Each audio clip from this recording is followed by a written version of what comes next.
streaming.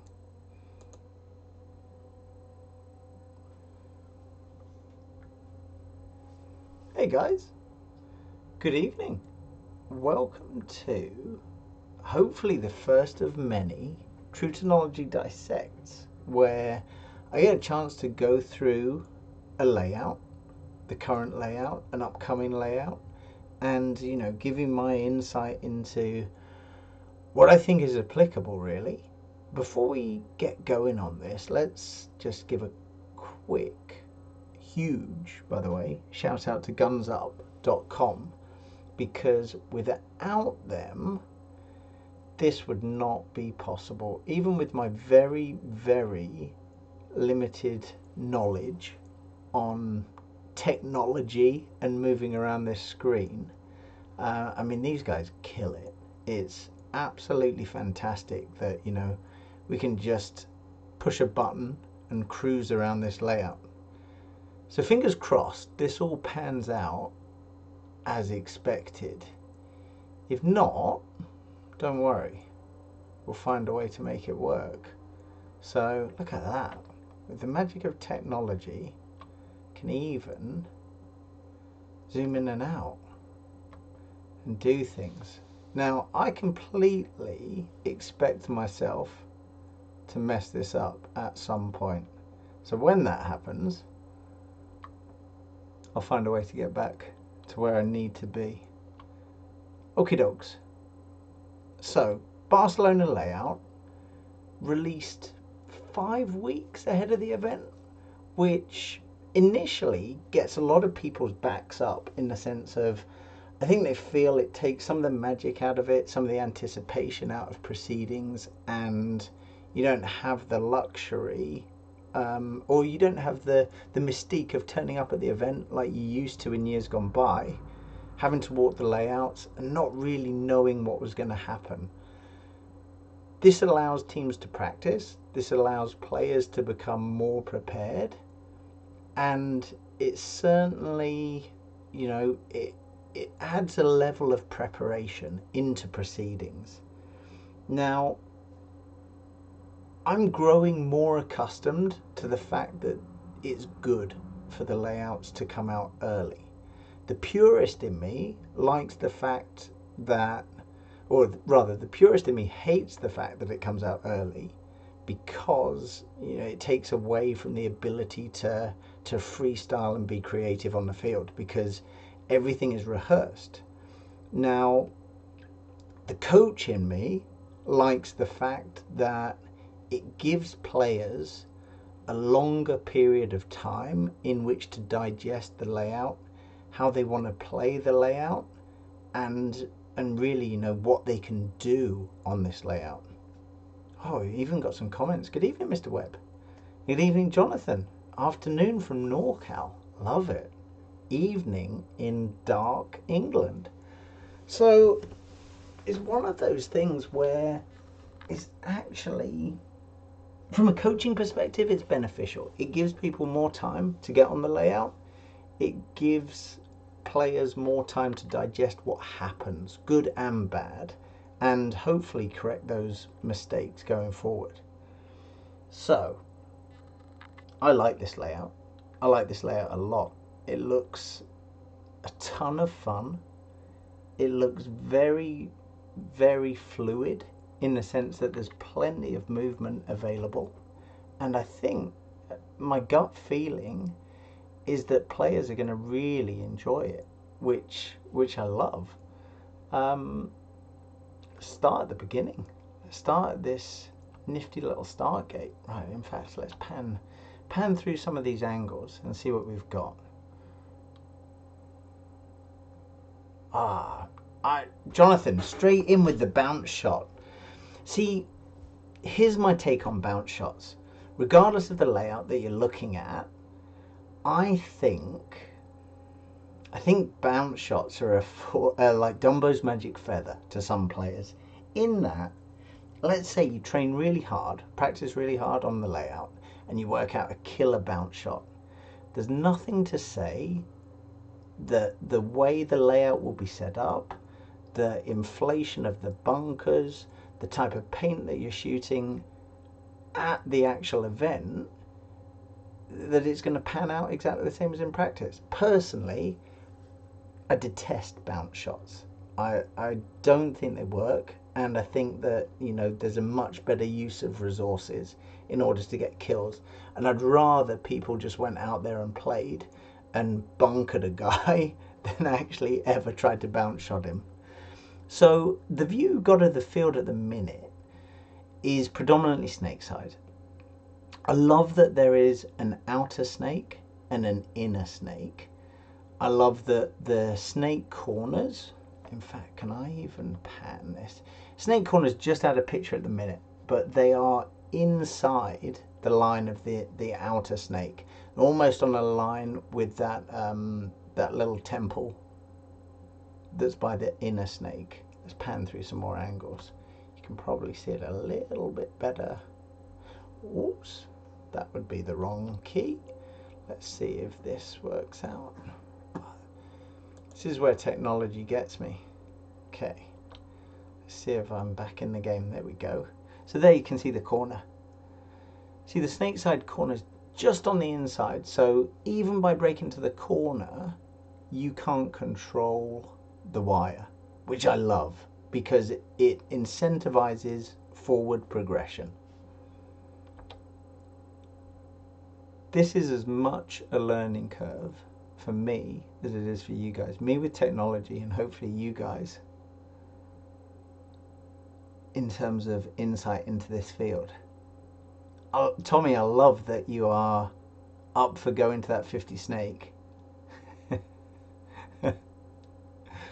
I think that what really interests me about this snake, and you know, please bear with me because I will go off on multiple tangents. One of the things I noticed first about this particular snake layout is the orientation of the snake one. Let me try and find the perfect picture. So if you look at this part here,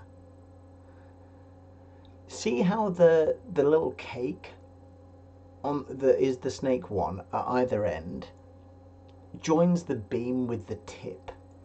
What that means is it presents a different angle and a different opportunity to get a kill for anybody who is, you know, back center territory.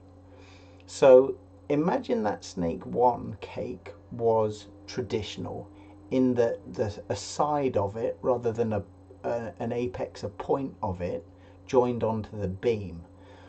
What that does is that creates quite a lot of cover, quite a defined line, and it brings the point at which the player breaks that cover forward, which makes it a harder shot. When the point at which the player breaks the cover is moved further away from the shooter, so this is, you know, basically a triangle, the tip is touching the beam and the flat side is at the back, it's a better shot for the shooter. The profile of this, I think you're going to see a lot of players die going around snake one to try and get into snake two, because I think, let me see if I can find a really good angle to show the shot. Nope, not that one. There's only 9 numbers and I'm destined to find it last. Dun, dun, dun. Right, let me see. So this is back center looking out snake side. So the shot I'm kind of trying to describe here quite badly is from the can on the right hand side of your screen. If you were to break there, shoot over the wedge, over the mini win, and then drop it into the snake one, you have a really good chance of catching that player come round. So if we go overhead again, imagine drawing a line from that can over the wedge, over the inside snake, and then you drop in line with that cake one. Snake one, cake rather. So that's my first thought. Snake 2 has some really good shots.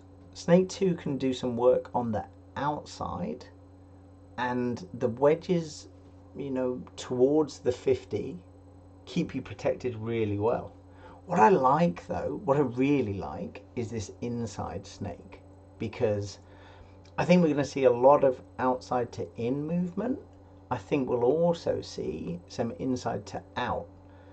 And it's really interestingly, I think you can go all the way down that inside pretty much, you know, unharmed if you've got the guts to just make it happen. And I love that. This is a kind of it's a thinker's field, in the sense of, if you're a thinker with a gun, and a good gun, you're going to have a lot of fun here. So snake side isn't traditional down the wire, get to the 51st, wrap and kill everybody. Although that will happen, I think it's more subtle. I think there's more variation, there's more flexibility for snake side players, and you really have the opportunity to kind of really mix it up. I mean, this is the layout that is going to keep people guessing all the time. You know, we're going to see the Mouses, we're going to see the Keith Browns, we're going to see the Justin Cornells, you were going to see the Holidays really mix it up. You know, some points they can go snake corner, some points they can break to that inside snake off the bat, other points will go to the wedge. It's, you know, it's hugely versatile and flexible, and I think there are players with the mindset to take advantage of that are going to have an absolute field day. Right, what else we got? Okay, off the bat, traditionally the easiest bunker to get to. What? Don't be fooled by me just tapping keys, by the way. Let's see if I can make this a better image. Pum pum pum. Nope, I can't. Okay, so start gate. I'm desperately trying to avoid using the mouse, because I knew that I would look at sky and ground. Give me a go home button. There we go. Okay, let's have a little look. Let's see how I can rescue this. Oh, there's a good view actually. So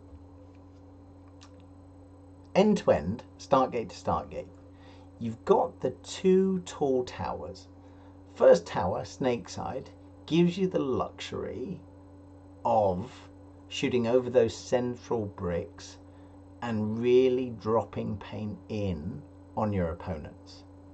The forward tower, which is ever so slightly biased to Dorito side, gives you the luxury of getting some good real estate and controlling that D side early.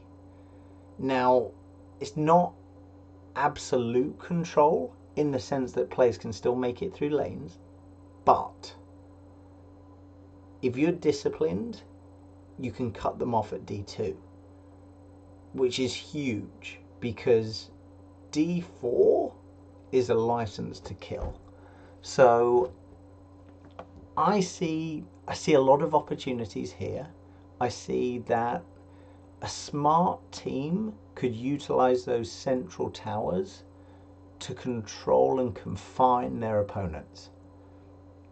And I think that's huge on this layout. The other aspect of playing that forward tower is it acts as a launch pad. You can go forward to that central brick, you can come out to the D side wedge, and then, you know, go D4, D3 if you feel appropriate, even back to D2 to get a better shot. There's so many options that it really, really is versatile. That rear tower, ever so slightly towards the snake side, gives you a great opportunity to just catch players who are sloppy in the pocket, back by their start gate.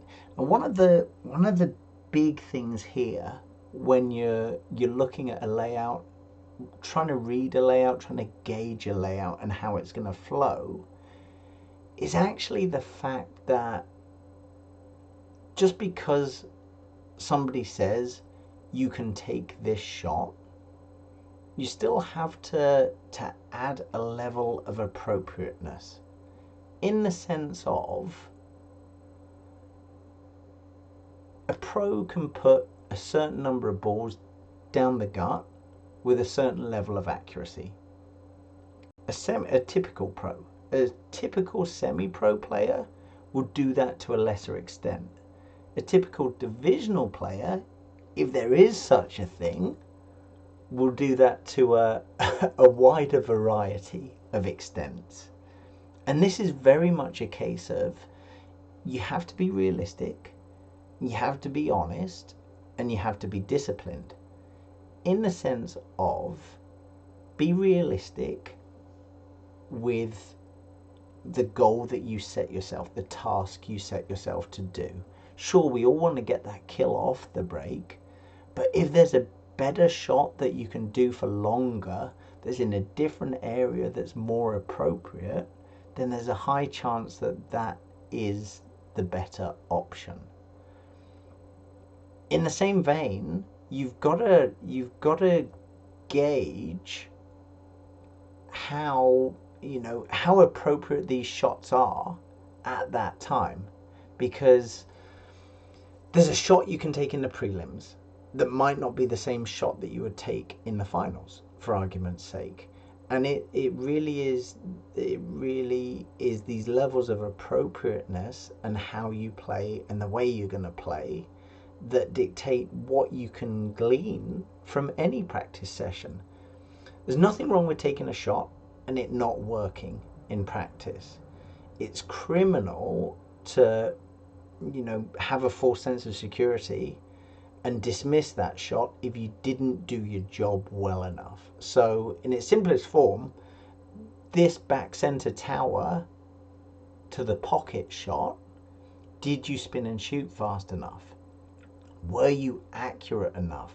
Did you react fast enough? Was your height of your shot sufficient? As in, did you clear the bricks, etc.? Did somebody playing in front of you prevent you from taking that shot? All of these factors come into play, and you've got to be honest.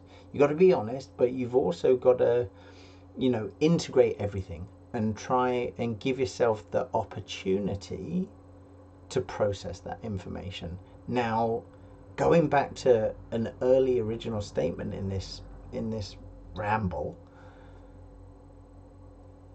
you've got 5 weekends to play this layout, to digest this layout. If you're playing in Barcelona, some teams will practice multiple times on this layout.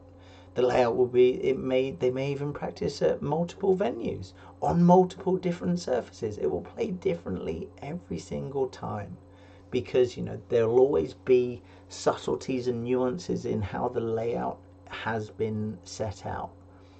And that's the wonderment of paintball, without a shadow of a doubt. Right, let's see. What I really like, by the way, is that Mike from Guns Up has messaged me as I'm doing this to tell me how I can stop looking at the sky and start looking at the ground. Oh, that said, I seem to be on a screen refresh, so let's see. Bum, bum, bum. There we go. Oh, I'm ready. I know it's going to come back in a minute. What do you guys think of the layout anyway, from what you've seen? Now, with it being Thursday, I'm assuming nobody has played the layout yet. Let's go super slow on my mouse. Look at that. I'm going to give my computer a chance. There we go. Well, I can still look at the sky, Mike. Oh, but that's actually a lot better. Look at that, it's sunny. So, there's that shot we're talking about. Oh, there is that shot we were talking about over the center can. I'm going to see. Yeah, there we go. So, imagine you're that player and you're spinning and shooting.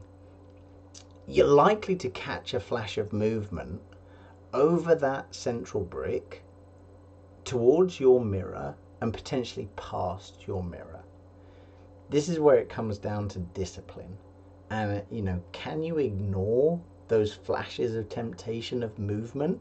And can you actually clock in and concentrate and go, you know, I'm putting my paint there and I'm going to kill you. Another really interesting point, by the way, that I think a lot of players and teams overlook is how you set up and assign your players jobs. In that, if I'm a tall 6'2" guy, I have a better shot than a 5'2" guy from a bunker like this on a layout like this, because it's easier for me to shoot over that brick and get paint into a killable zone at a killable height. I hope that makes sense to people. I think it's, let's see if I can give you a look on the other side of this bunker. In fact, I'm going to show you that shot from here. So remember the shot I was talking about from the actual can. Dun, dun, dun. Let's see. Okay, so height wise, comfy for me shooting over that mini win, the knuckle of that mini win, the middle of that mini win bunker into the snake. Comfortable for me shooting over the mini win that's nearest to me into the snake too, right there. Let's see what we can do going forward. So this is, oh look, I'm venturing. This is the area I was talking about. So the shot from that can is actually over this area. And it's landing in, dun dun dun, it's coming across here. It's landing in right here. This is where you will get kills. Here. I see dead people. Mainly tired, running people. Okay? Now, let's backtrack. Let's go back. I love this software. Never had this when I was a kid. Okay.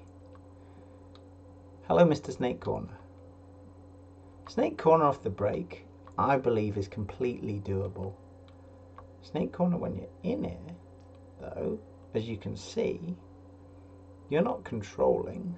Oh, I'll just show you the sun again. You're not controlling the wire from the snake corner, but that's okay. That is quite okay, because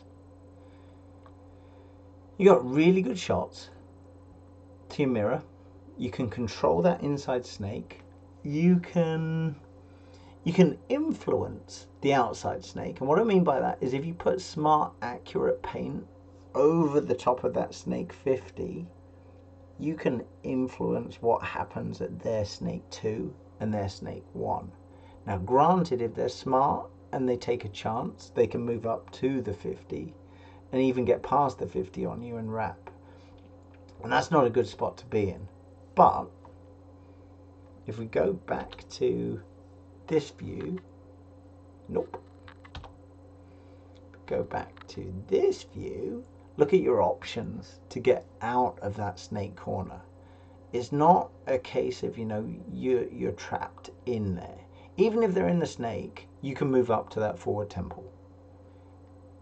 Even if they're, you know, at that central brick, you're not being pinched or confined by them. You've got to get up on D side. But even on D side, look at how far they've got to come to really put you in a crux. Now, Granted, the way that the layout's set out at events, at practice fields, etc., will have an influence on this. But it's one of those where, you know, if they're in D1, D2, D1, not so much of a problem. You can live all day long if you're smart. D2, they're shooting you over that huge brick in the center. D3 and D4, pretty much in a line. Not a lot of choice. Let's see if I can get an angle to show you. No, this is going to work. Okay.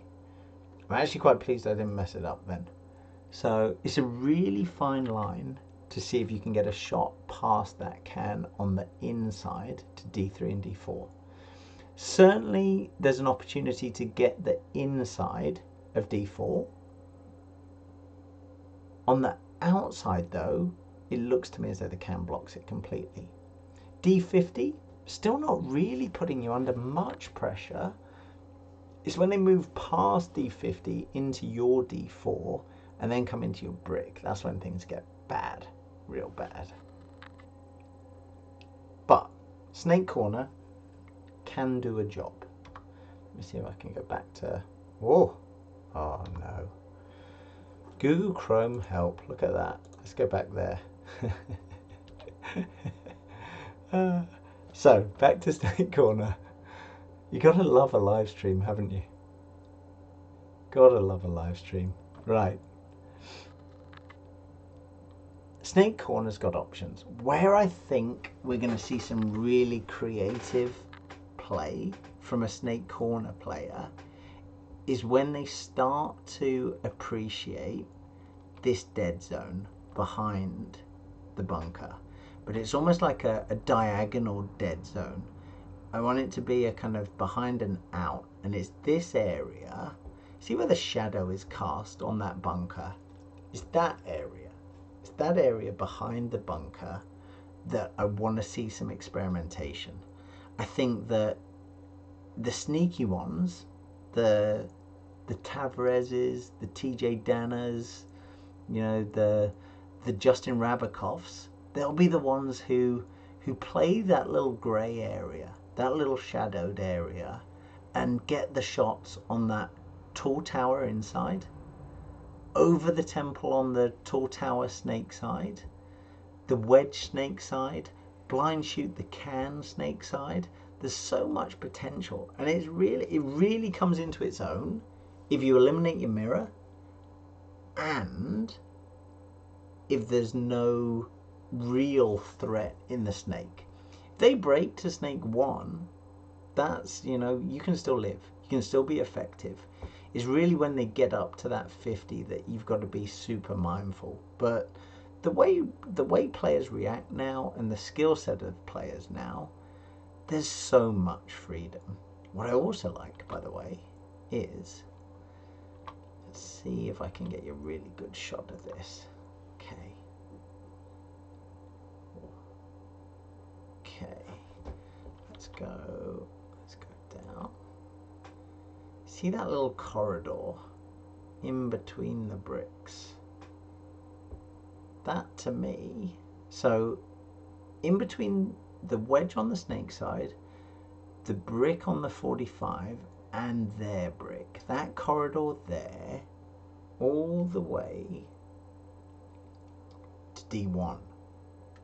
D1 is hugely likely to be occupied. And I think there's so much potential there for just players snoozing and forgetting you're even there. I don't think D1's going to have the luxury of being able to put too much back at you, but I think every now and again a real smart player there is actually going to clip a D1 guy who's just come off the boil. The other thing as well about the snake corner goes back to the sentiment that being a tall player is an advantage. This is the type of bunker where you'll see the rainies, you'll see the slow reacts, you'll see, you know,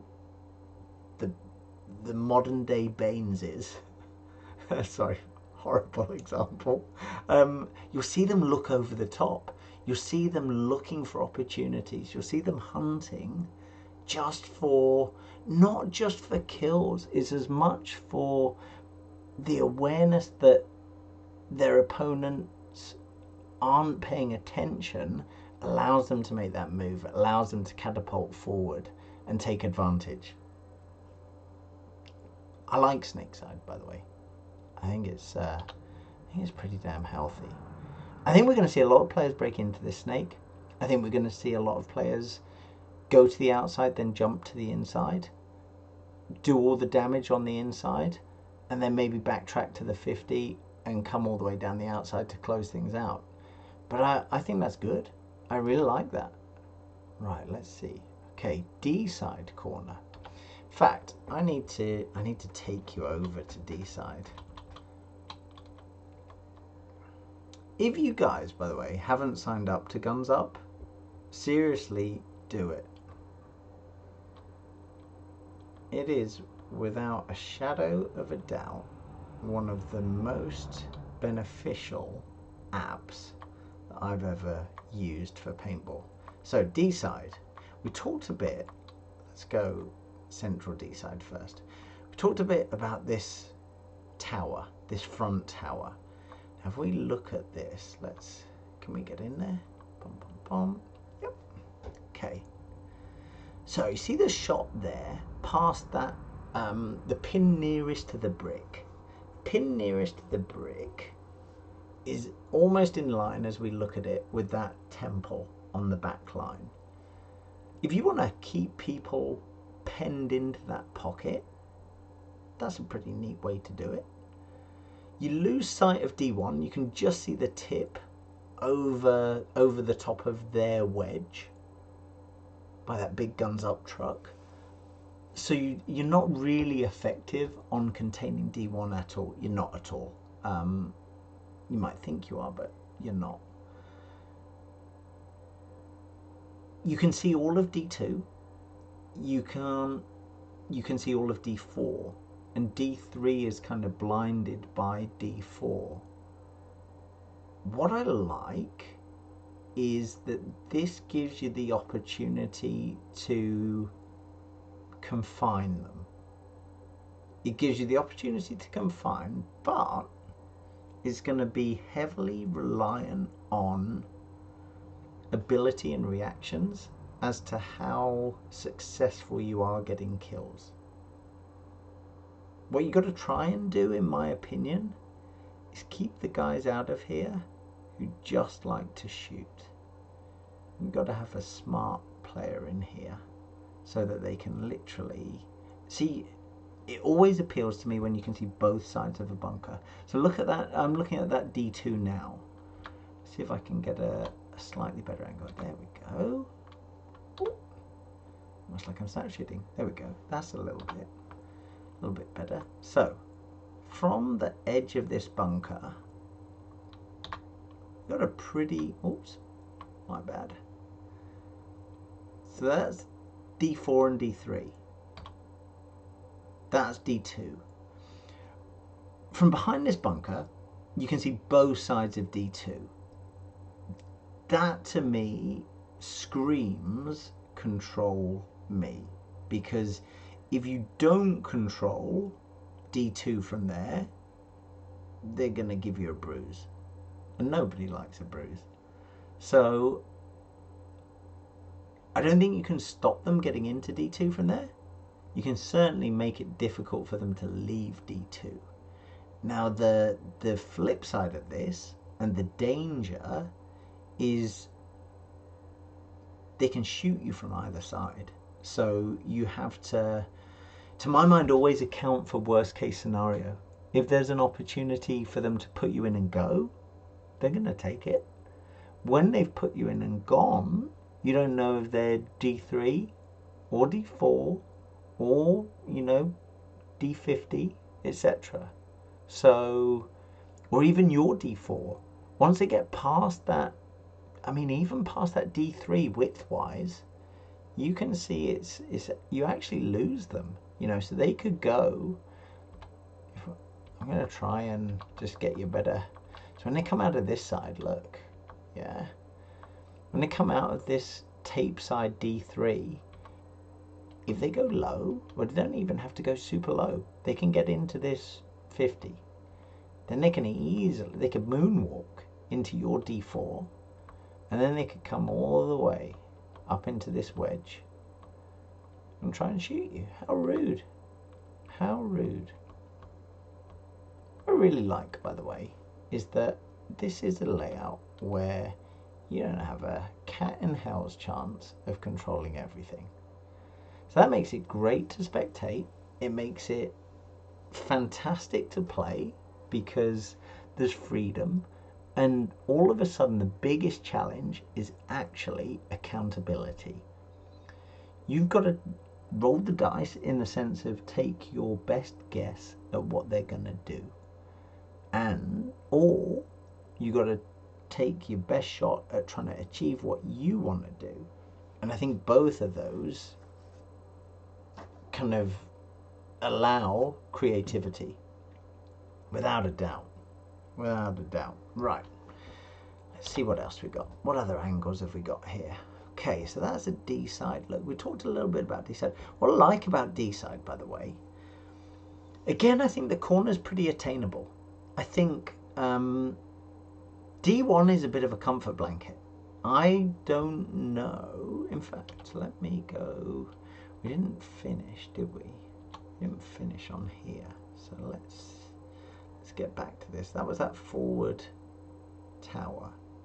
And again, apologies for jumping around. This really is a case of me muddling my way through the software. But I'm super impressed that it's not really allowing me to mess it up too bad.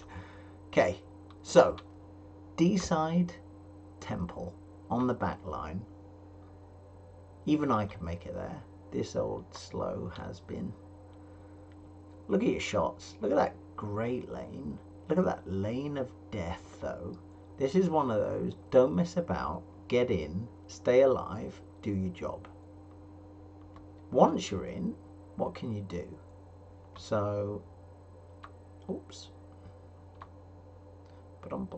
So, once you're in, you don't have a lot. Let's look snake side just quickly from this bunker. You don't have a lot. Pretty much. You don't know if they've made it into the snake other than what your buddies tell you.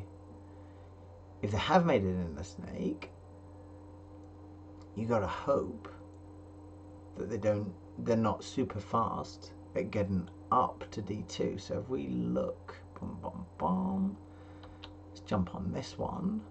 So that's a big shot. This is where I need to come and hold a ruler on all your screens. Yeah, so they've got to go round. They've got to wrap around the outside of snake 2. So if you look on the bottom of your screen, just by the 90-yard line, you wrap around that snake 2 all the way around and shoot behind the can on the 40, it's actually the 60 on this. Behind the temple, you can start to, behind the tower rather, you can start to pinch that little tower, that little temple. Okay, so this is, let me see if I can give you a kind of a target's eye view of where that paint would come in. There we go. So, snake 2 putting it on you, underneath the grandstands, right there. Been warned. See, gone are the days. Yeah, I tell you who will excel at that role is Axel from the Tauntauns. He's the guy who'll be straight up into that snake 2, putting it on you. Okay. No. Oh, look at that. We didn't even see the sun on that little pan. I really like that opportunity to shoot over stuff. If you look at the height of this temple, it's on a par with those bricks in the center. It's on a par with the wedges. It's quite a, it feels quite a low field on the D side. This really is a kind of a control aspect where if you're fast in terms of mindset and you're disciplined, these little looks over the top in the top corners just briefly are going to get you kills where you see other people snoozing. Now, the danger is if you're too predictable doing that, those towers that you see, you know, in the center, they're going to punish you. So, temple's doable, temple's useful. I really like the shot over this corner. Sorry, the corner of this wedge to the D side corner bunker. Again, you can see both sides. You can control it. You can stop them moving out. It's going to tie you up though. So, well, yes and no actually. Rewind a little bit. It's going to tie you up if you do it wrong. If you're aware of what's going on the rest of the field, and or you're being fed the information of what's going on the rest of the field, I think you can move into that wedge and still maintain the same job. Now, that's infinitely easier if there's a good D-side front player ahead of you doing work. Okay, let's get out of our corner. Let's get out of our temple and go to our corner, rather. So, that shot we were just talking about, let's have a look at that. Let's have a little look at that. Dun, dun, dun. So, look over that wedge on D side, not your wedge, their wedge. And that's the temple we were at. Oops, my bad. There. So again, on the outside, they can put it on you. This corner's nice. This corner's nice because you can leave it, and then when you're here, you know, literally a step out, you're making a lot of that temple's blind to you, and you can make your way up. Of course, you've got to be mindful of the opposite corner. Of course, you've got to be mindful of the towers. But in terms of reaction time, as you're going forward, let's see, can we get you a bit lower? Let's see what that one does. Whoa, look at that. Okay, as you're going forward, crikey, this is brilliant. This is better than Fortnite. As you're going forward or backwards, let me just rewind that. Okay, so temple's blind to you, corner's blind to you if you're low. Tower's got a shot on you, so you got to be fast. But can they react fast enough? Brick's got a shot on you as you get real close to this D2. But again, can they react fast enough, or is there paint in the air? It's real suck it up, buttercup, and go. I like it. I also like the fact that when you're there, you got an opportunity to put in and go. So that put in and go, look at those towers. First guy to put in is that temple on the back line. You just see him there between D2 and D3. Oops, sorry, that was my bad navigation. Then you've got the temple, the tall towers. Then you've got that brick. I mean, that's a challenge to go around the outside because you're putting in 4 different bunkers. What do you got on the inside? Okay, brick. So really, you can kill the brick on the inside without having to battle any of the towers or anyone like that. Let's have a little look. Okay, see, Snake can put it on you a bit, but there's opportunities. There's opportunities. Let's imagine we're out of there and we jump up to this wedge. It's just appreciate. Look at what can shoot you. Look at what can't shoot you, and get a feel of the flow of this field. So leaving this d2 and jumping just a step to the side blocks off both those towers. You don't have to do a lot. Sure, you're open to the corner. Sure, you're open to the wedge. But if you know that it's all about information and development, okay?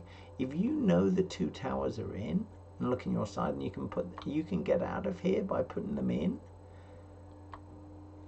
learn how you can control the other players. See, that corner disappears pretty quick.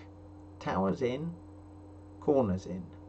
Towers still in, but then tower's got a shot on you. So it's a constant current of flow.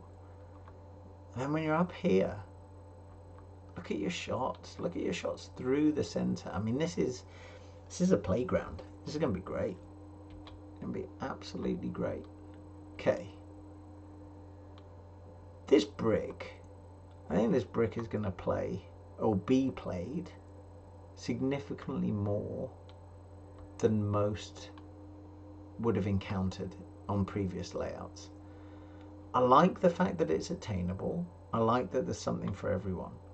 If you want to play on the outside and force a move down the D side or control a move down the D side, you've got that opportunity.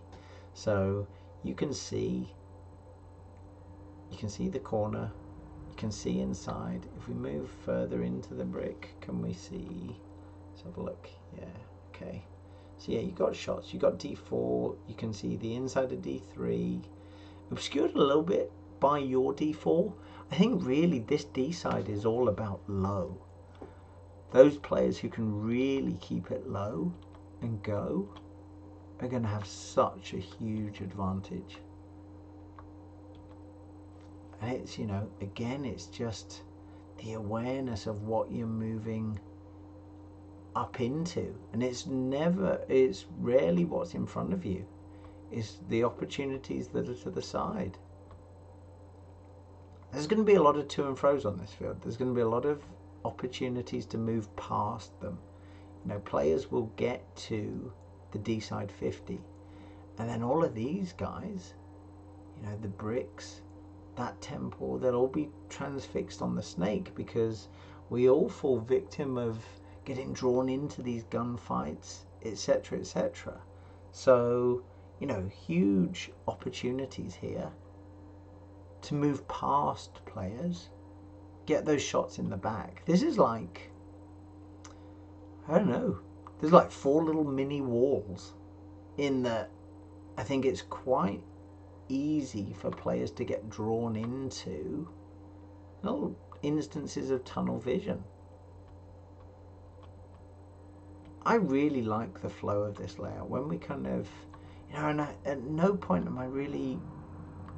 moving down this D side do I feel that you're really at risk from the snake. Obviously, if they go like super big, you got to account for it. But realistically, no one on the snake side is just going to sit there all game looking for a crossfield shot. They're going to be trying to make things happen in front of them, which is, you know, perfectly natural in the way that most players play. Again, it's the lowness, the sneakiness, the, you know, get past the 50, round the outside, into their D4, and what can you see? And we're literally 5 weeks out from the event. This should be your Monday and Tuesday nights planned out, in the sense of try tons of stuff at practice this weekend. Try even more the next day, you know, and just process. If that temple on the snake side was the guy who chopped you up, realize what you did wrong. You know, did you think you could run through a gap that they already had their gun on? Did you do a good enough job of putting them in and then going, etc.? You just got to be truthful with yourself. I mean, we all make mistakes, but it's the ones who actually go, you know what, I could have done that better, that actually really benefit. And this is the crux of this layout. When you're past that 50, how are you gonna break them down? Where are those Jackson brothers gonna be hiding is the question. There'll be one in one of these towers. And it really is a case of, look at these opportunities. Don't just think about, right, I'm in their D3, and look, I can go to their D2, because look at all this ground that they can chop you up in. Boom, boom, boom. Look at all that ground of dead, dead, dead, dead, dead. And all the time you just add people who can shoot you. Is there a better move? Is there a more appropriate move? Can you be in here and that little temple can't shoot you on the snake side? And then, you know he's there, so you can control the other guy, etc. Pick your battles one at a time. Let's have a change of tact. Which side do you guys think is going to flow fastest? At the moment, I actually think we're going to see the faster movement down the D side. I think that the snake side is so uncertain and so difficult to gauge the pace of that D side feels more predictable. I think we're going to see a lot of bold movement off the bat. Ooh. Into those central bricks, those wedges on the 40s. I think we're going to see fast bumps. I don't think we're going to see a lot of, huge casualties off the break. But I really think that there's a lot of opportunity here for everybody to play a part. I mean, if you really wanted, you could 5 on the back line pretty safely as well, in that I feel the corners are safe to make. I feel you could have 2 in the tall tower. You could easily have 1 in the temple. There's relatively safe, straightforward bumps up to one of the guys from the tall tower could go to the can. The other could go to the further forward temple, etc. This is a field that can be played in so many different ways. I really think there's a lot for everyone here. What really fascinates me, though, is the inability that exists to push yourselves out of your comfort zone. When it comes to practice, everybody does what they're good at, in the sense of, if you're a good shot off the break, you're going to try and take a lot of good shots off the break. Now, if you're a good shot from just spinning and shooting, you're going to do that, and you're going to want to do that because it naturally yields results for you. Push yourself.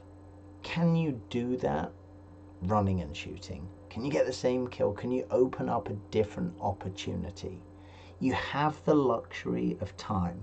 This isn't a race to learn the layout that most of the events for the past 5 years have been, where you only have a 2-weekend window and you have to try and cram everything in.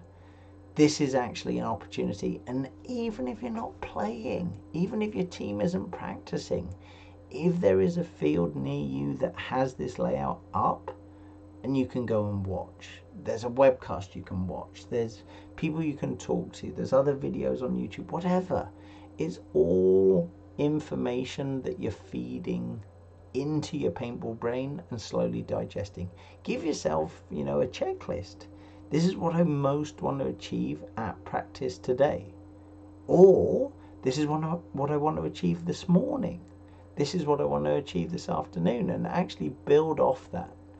Really go to work and push yourself out of your comfort zone. Digest, use that time. Work out, yes, that was valid. Yes, I could have done that better. Yes, I did that really well. That's just as important. If you were on fire and you took all your shots off the break and you got a guaranteed G1, that is phenomenal, and you should keep doing that. But then the next layer is, how can you get that G2? And it doesn't, it's you as in the team. And this is where it gets, you know, really interesting. I think another trap, this is my final thought for tonight, by the way.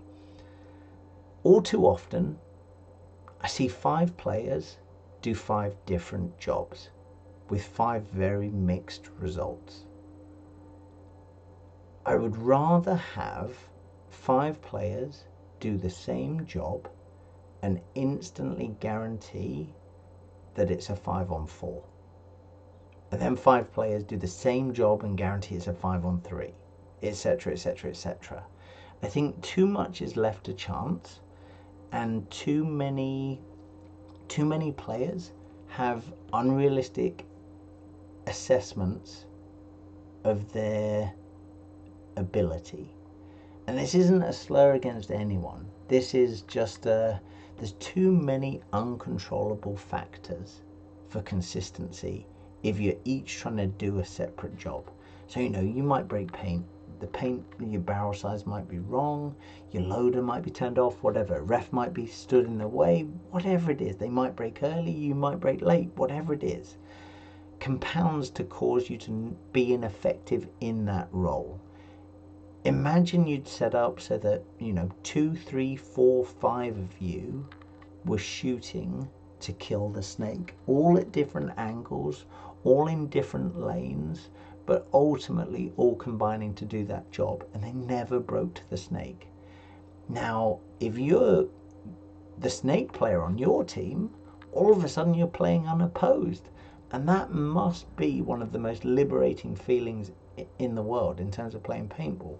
So I'm going to leave you with that thought. This is my initial dissection of this layout. In the coming weeks, I'm going to get on it, I'm going to play it, I'm going to coach on it, and, you know, those thoughts will develop. If you've enjoyed this ramble, thank you very much for tuning in. Thanks again to gunsup.com. Absolutely blown away by how useful this software is, and, you know, the platform it creates to allow me to do videos like this. So thank you very much. Like I say, if you've enjoyed this, subscribe, share the video, spread the word. I thoroughly plan on doing more of these, and I'm going to finish by probably showing you a screen of me logging off. So have a good evening. Adios.